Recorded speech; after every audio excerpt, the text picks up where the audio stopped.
My husband gave me an ultimatum in front of everyone we knew.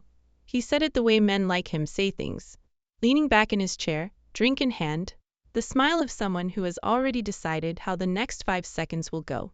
If you're so unhappy, there's the door. He expected me to look away. He expected me to laugh it off the way I had laughed off 100 things before it. He expected me to be grateful, as I had been trained across 7 years of marriage to be grateful, for the life he reminded me, at every available opportunity, that he had provided. What he did not expect was for me to stand up. I didn't say a word. I simply stood, set my napkin on the table, and walked upstairs. 15 minutes later, I came back down carrying the 2 bags I had packed 8 months earlier and stored in the back of the guest room closet, behind the winter coats nobody had touched since March. The room had gone completely silent. I placed one envelope on the table in front of him. He recognized the name of my attorney's firm on the return address before he'd finished opening it. The color left his face in the particular rapid, draining way I had only ever seen in a man, realizing, too late, that he had misunderstood something fundamental about the person sitting across from him. I walked out the front door. Nobody followed. Behind me, I heard him say my name once, sharp and startled. The way you say a name when the shape of a situation has changed so fast your mouth is still forming the wrong response to the version that no longer exists. I didn't turn around. My name is Vivian Cole. I was 36 years old that night, and I had been planning to leave for 4 years. What James Cole did not understand, pushing that first domino over in front of 19 dinner guests, was that every other domino had already been standing in position for a very long time. Before I tell you about the 4 years of preparation, I want to tell you about the conference in Minneapolis where I met James Cole, because I have spent a great deal of time since revisiting it, not to punish myself for what I didn't see then, but to early stages of wanting something. I was 27 years old, 3 years into a procurement strategy role that had already earned me a reputation in a field where reputation matters. I had been invited to present on supply chain risk mapping, and I delivered it with the specific, contained confidence of someone who is prepared until preparation is no longer something they are thinking about. James was in the 3rd row. I noticed him the way you notice anyone paying a qualitatively different kind of attention. No laptop open, no phone in hand, just a narrow leather notebook. He was watching the work. He frowned slightly during my risk-weighting methodology, the frown of someone forming a technical question rather than disagreement. He found me at the networking reception afterward. Your second-tier supplier vulnerability index, he said, notebook still in hand. You're calculating exposure as a function of geographic concentration? What are you doing with political risk? I told him.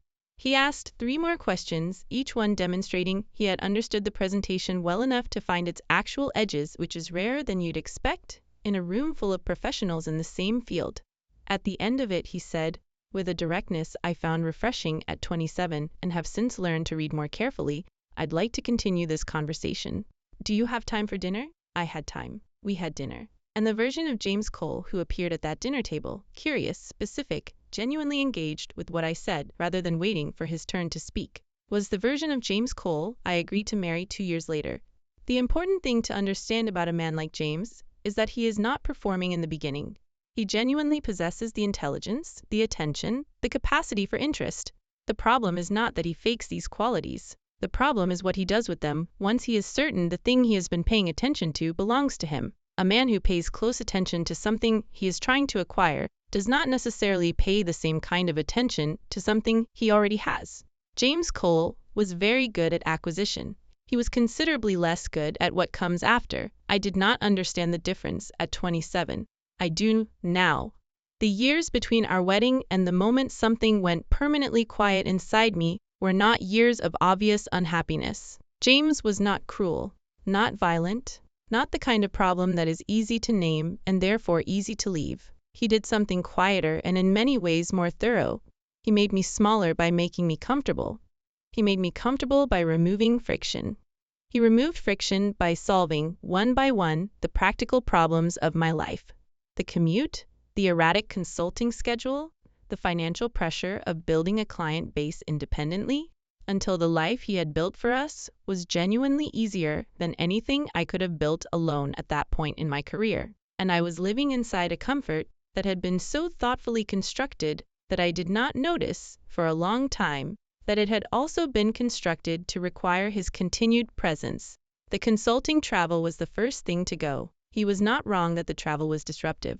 He was not wrong that his income was sufficient. What he did not say, and what I did not think to ask, was what would replace the professional identity I was setting down when I stopped going. I assumed I would find something local, something that fit neatly into the life we were building. What I found instead was a gradual narrowing of professional conversation, of industry contact, of the particular confidence that comes only from being in rooms where people know your work because they've seen you do it. By year 3, I had stopped being introduced as a supply chain analyst and started being introduced as James's wife. The transition was so gradual I can't point to the day it completed. I can only point to the birthday dinner, and to his brother-in-law's question, and to the moment James answered it for me without looking up from his phone. Vivian keeps herself busy. She's very good at it. He said it the way you'd describe a contented pet. His brother-in-law nodded and changed the subject, and I sat across the table and felt something go very quiet inside me. The particular stillness of a decision not yet made but already beginning to take shape in the part of yourself that finishes thinking before the rest of you has caught up. I went home and told myself it was one careless sentence at a family dinner, the kind that happens in every marriage and means nothing on its own. But I started paying attention to the pattern, not the incident. In the second month of my first secret consulting engagement, my client sent a message I have kept to this day. She wrote, "The risk mapping you submitted is the most thorough analysis we've received on this restructuring. I want to bring you in on the next 2 phases. Your rates are too low." She increased the fee herself. I hadn't asked. I read that message 3 times at the small desk in our home office, the door shut, the house quiet. James was out. And I sat there and thought, someone with no reason to say this just told me my work is more valuable than I am charging for it. James had spent 4 years telling me, in his careful, proprietary way, that my value was what I added to the life he had built. It had not occurred to him to wonder whether that was the only context in which I had value, or simply the only one he was choosing to see. He never wondered that was the specific failure, not cruelty, not malice, a simple, catastrophic failure of curiosity about a person he had decided he already understood. I raised my rates. The engagements kept coming. By the end of the first year of what I thought of privately as my parallel life, I had rebuilt a client roster of 8 companies, 3 of them referrals from the first. The work was good. Not good in the way career success is good when you are 25 and still proving yourself, but good in a quieter, more deliberate way, the way things are good when you are doing them because you have chosen to, from a position of complete independence, without anyone else's permission. James, during all of this, was conducting his own life at full volume. He had 2 strong quarters at his firm, remodeled the kitchen, planned a trip to Portugal. I agreed to the trip and spent the 2 weeks of it working from my laptop because I carried it everywhere, and James assumed I was journaling. He did not ask what I journaled about. He had not, in 7 years of marriage, once asked. There was one moment in 4 years when I thought James was going to find out. He had been traveling for 10 days. I had used the time the way I always used his absences, working long hours, taking calls I normally scheduled around his schedule, letting the parallel life breathe at full volume. One had just completed a major deliverable for a client that required 3 consecutive midnight calls to hit the deadline. He came home a day early. I was on a call when I heard the front door. I ended it quickly, closed the laptop, moved to the kitchen. He walked in carrying his bag, looking tired in the deflated way he looked after long flights, and said, "Finished earlier than expected." "Where were you reading?" I said. "Upstairs." He accepted it, put down his bag, poured himself a drink, asked whether there was anything to eat. I made something, and we spent the evening in the same comfortable surface-level ease our evenings had settled into, and nothing in his manner indicated anything was different from any other evening we had shared in that house. But I sat across from him and thought, with a calm precision I recognized as the specific mental texture of someone who has been operating close to risk long enough to stop flinching at it, I am not afraid of him finding out. I am afraid of what it will cost me in time and energy to manage the conversation before I am ready to have it. That was the moment I understood I had stopped being afraid of leaving. I had started being focused on the when. 6 months later, I found the apartment. The apartment was on the fourth floor of a building 15 minutes from the house, in a neighborhood close to nothing James frequented. I furnished it in the deliberate way of someone who has learned to want things specifically: a desk that was the right height for long working hours, a chair I sat in at 3 different furniture stores before choosing, a bed with exactly the mattress firmness I preferred, which I had not slept on in 7 years because we had, without discussion, bought James's preference. I did not bring anything from the house.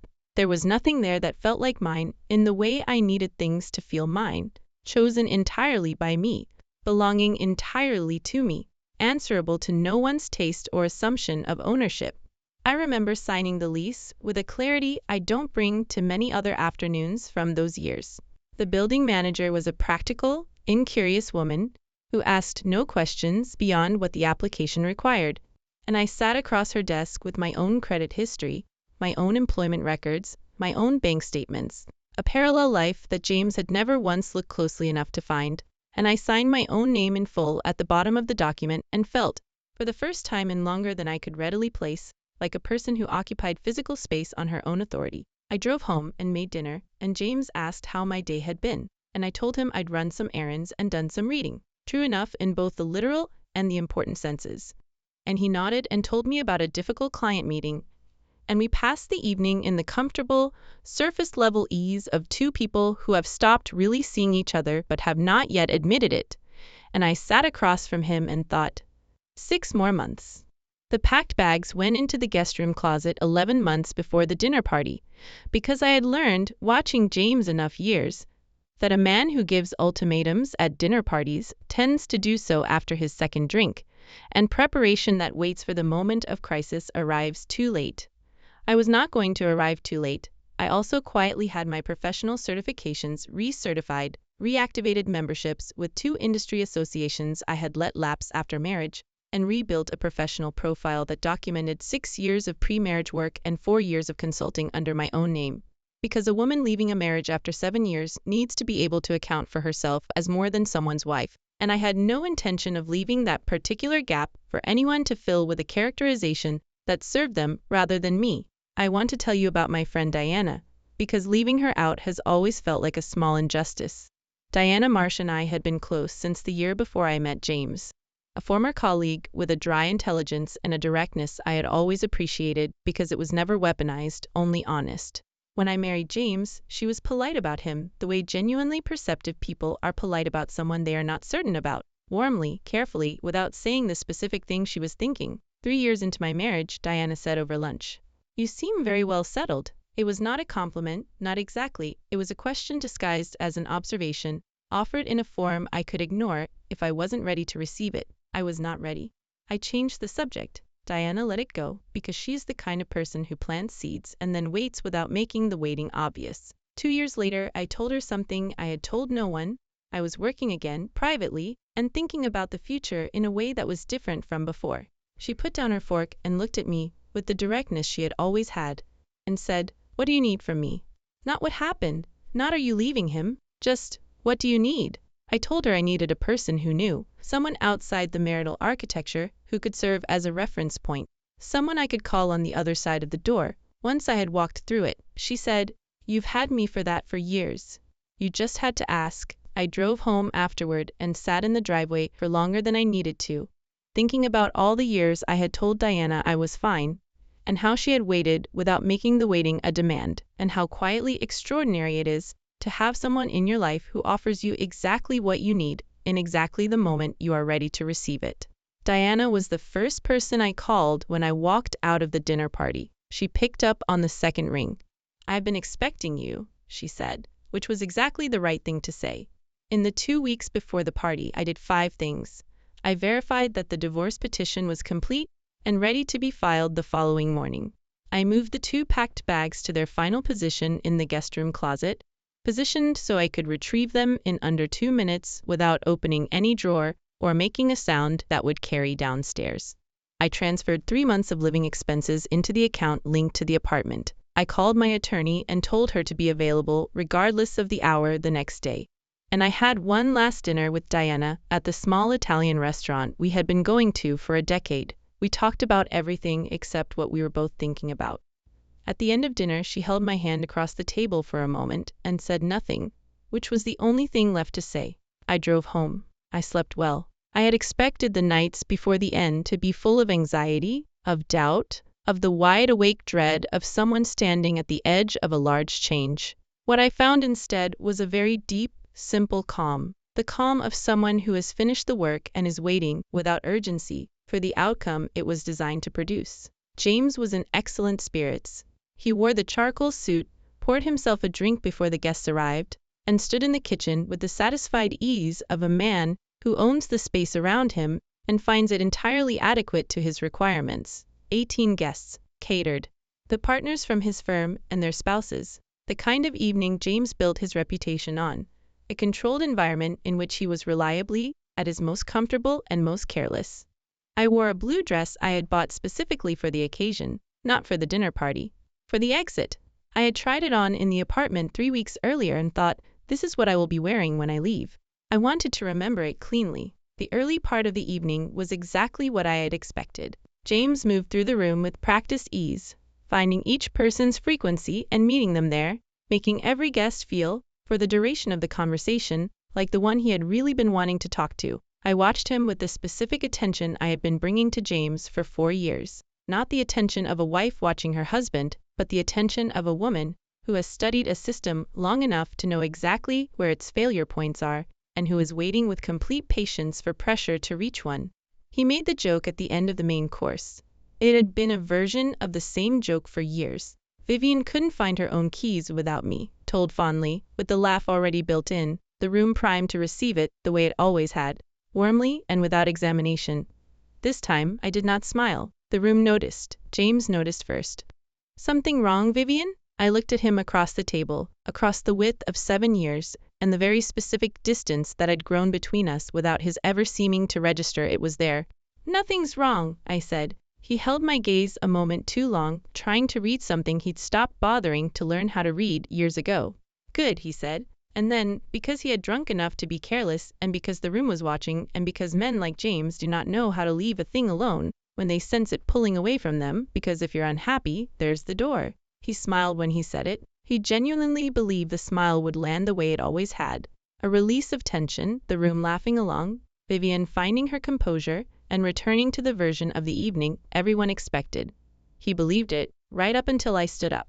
I want to tell you about the drive, because no one ever asks about it. Everyone asks about the dinner party, about his face when he opened the envelope, about the silence in the room. No one asks what happened after I walked through the front door and got into my car and pulled out of the driveway of the house I had lived in for 7 years for the last time. It was a Wednesday in October. The night was clear. I had both bags in the back seat, 15 minutes between the life I was leaving and the apartment I was driving toward. I did not cry on that drive. I want to be honest about that because women sometimes tell me they cried when they left, and they look at me wondering whether their crying means they were weaker or whether my not crying means I am colder.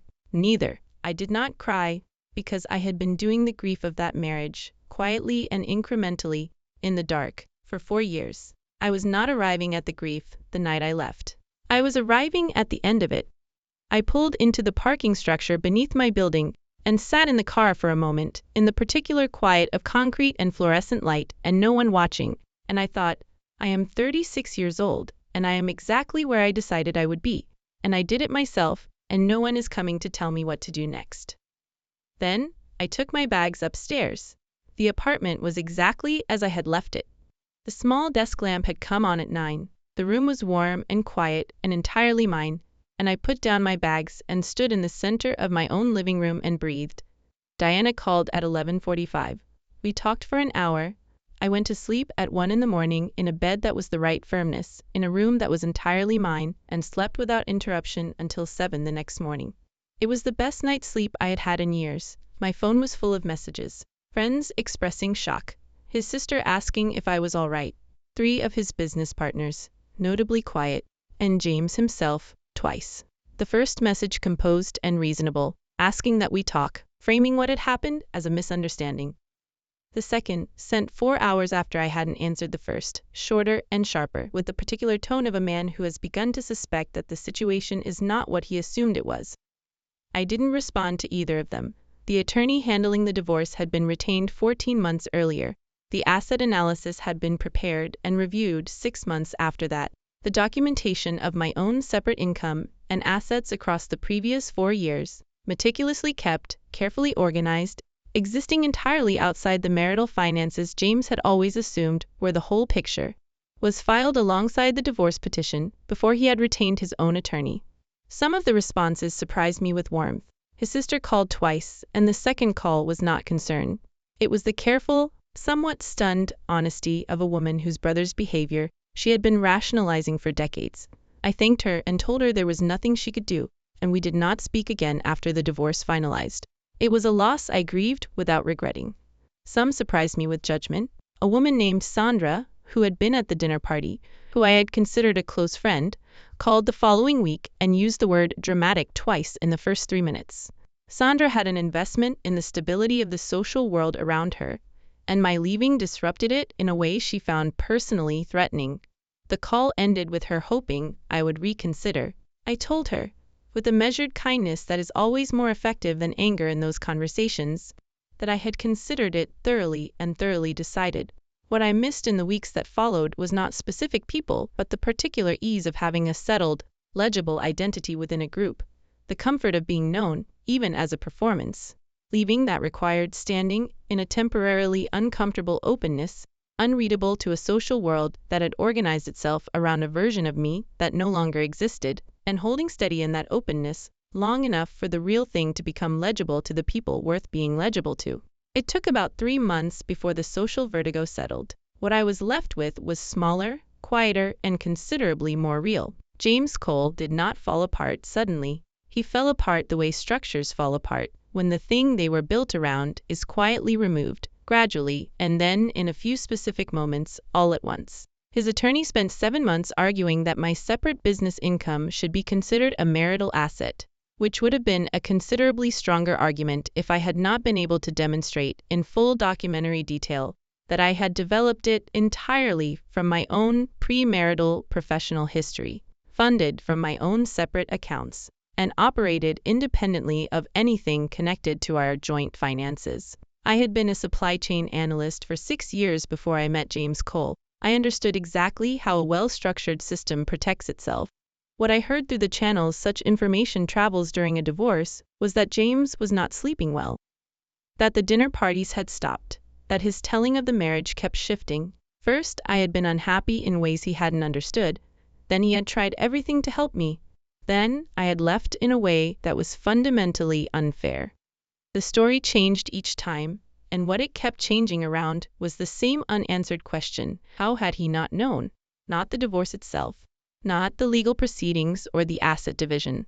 That question, how had the woman he had believed he understood completely been living, for 4 years, a life entirely invisible to him? How had the room he thought he was reading been reading him back the entire time, with a patience and thoroughness he had never credited her with? I have thought about whether I feel sorry for James Cole's reckoning with that question. The honest answer is no. Not because I am without compassion, but because it was always, by necessity, his question to answer. I had answered all of mine. In the popular telling of stories like mine, the exit is treated as resolution, the dramatic act completed, the curtain falling, the implication that what follows is simply happiness. What followed was better than happiness. It was the specific, unglamorous, daily work of becoming, again, fully and without apology, myself. I worked. The client roster I had built quietly across 4 years became the foundation of a practice that, by the end of the first year after the divorce, had grown to the point where I brought on a junior analyst to handle the overflow. I relearned, slowly, how to make decisions that had nothing to do with another person's expectations. Small decisions first. What to cook for dinner when there was no one else's preference to consider. What time to wake up when no one else is scheduled to find the morning. What to do on a Sunday afternoon with no social obligation organizing the hours. These are trivial freedoms. They are also, in accumulation, the gradual reconstruction of a self that had been organized around someone else's needs long enough that its own preferences had grown faint with disuse. I found that I preferred mornings.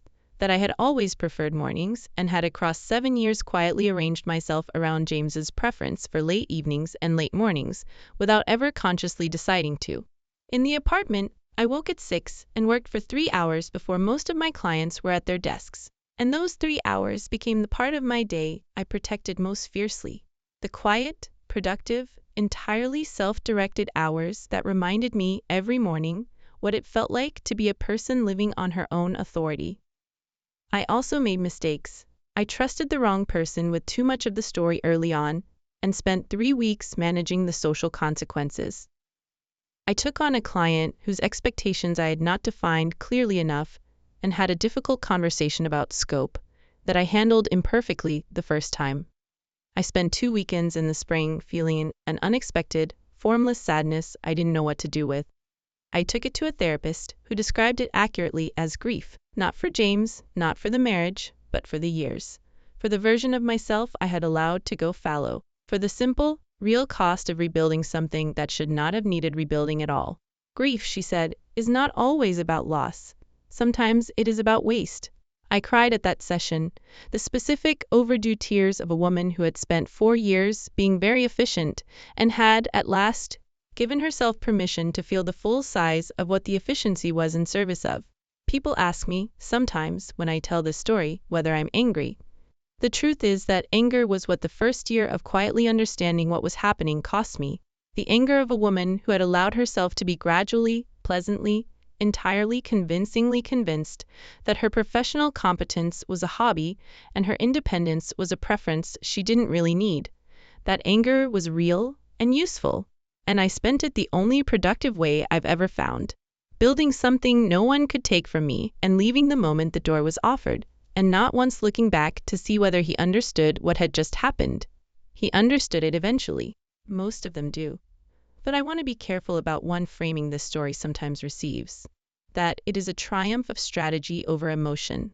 I was strategic because I had to be. I was not leaving a relationship of 3 months where I could simply pack a bag and go. I was leaving a marriage of 7 years in which the financial, professional, and social architecture of my life had been organized around another person's assumptions about my capabilities, and leaving that cleanly required preparation that a simpler situation might not. The strategy was not instead of the feeling, it was in service of the feeling. I wanted to leave in a way that made the leaving irreversible, not because I doubted myself, but because I knew him. A man like James, when he senses something pulling away, uses every available mechanism of comfort and history and practicality to make you feel that the leaving is the unreasonable act rather than the circumstances that created the need for it. I did not give him the opportunity. The night James gave me an ultimatum in front of 19 people, he thought he held all the power in that room. He thought the years of quietly reshaping me into someone who wouldn't leave had been successful.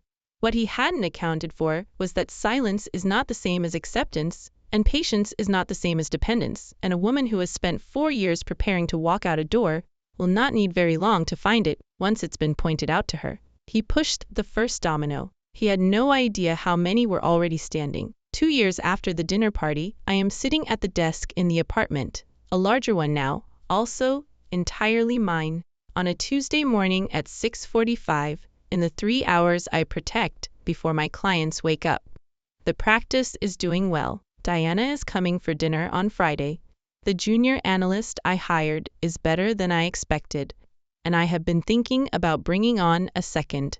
I am 38 years old. I work in a field I am good at. For clients who understand the value of what I give them and pay for it accordingly, I wake up at 6 in the mornings. As it turns out, I have always preferred.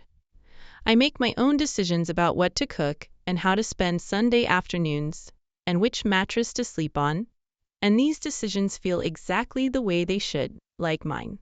James remarried 14 months after our divorce finalized. I heard this from his sister, who called once to tell me in the careful, slightly apologetic tone of someone delivering information they feel is owed. I thanked her. I have not thought about it very much since. I was asked once, in the months after the divorce, by a woman going through something similar, what advice I would give her.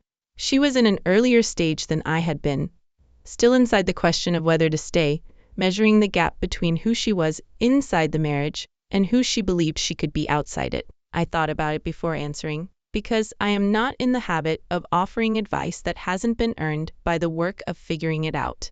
What I told her was this: begin. Not the leaving, not yet, not until you are ready. And you will know you are ready because the fear will be smaller than the clarity.